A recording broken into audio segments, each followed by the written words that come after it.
बिस्मिल्लाहिर्रहमानिर्रहीम।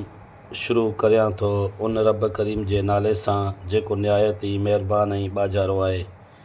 क़ाबिल एतिराम उस्ताद साहिबान ऐं मुंहिंजा प्यारा दोस्तो, अस्सलामु अलैकुम।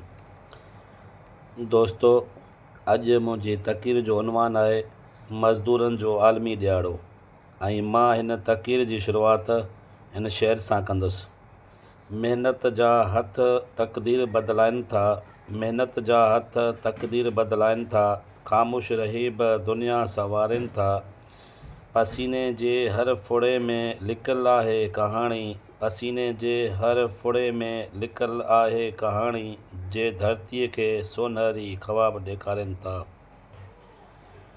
दोस्तो, हीउ ॾियारो उन्हनि अज़ीम कारकुननि खे ख़राज तहसीन पेश करण जो ॾियारो आहे जेके पंहिंजे रत ऐं पघर सां मुल्क ऐं क़ौम जे तरक़ीअ जी इमारत अॾनि था। उन्हनि अज़ीम कारकुननि खे मज़दूर चइबो आहे। मज़दूर ॾींहुं राति महिनत करे असां तव्हांखे हर क़िस्म जी सहूलियत फ़राहम कनि था। ही रोड रस्ता, ही वॾियूं वॾियूं इमारतूं, ही आलीशान बंगला, ही गाॾियूं, मतिलबु त हर उहा शइ जंहिं मां असां ऐं तव्हां सुकून ऐं सहूलियतूं हासिलु कयूं था, से उन्हनि मज़दूरनि जे बदौलत आहिनि। पर अफ़सोस सां चवणो थो पवे त जॾहिं 1 मई 1886 ईस्वीअ में शिकागो जे मज़दूरनि पंहिंजे हक़नि जो मुतालबो कयो त उन वक़्त जे बेरहम हुक्मराननि पारां उन्हनि मज़दूरनि खे बेरहमी ऐं बेदर्दीअ सां क़तार में बीहारे शहीद कयो वियो हो। उन्हनि शहीदनि खे भेटा ॾियण लाइ हीउ ॾियारो हर साल 1 मई ते न सिर्फ़ु पाकिस्तान में पर दुनियाई लेवल ते मल्हायो वेंदो आहे।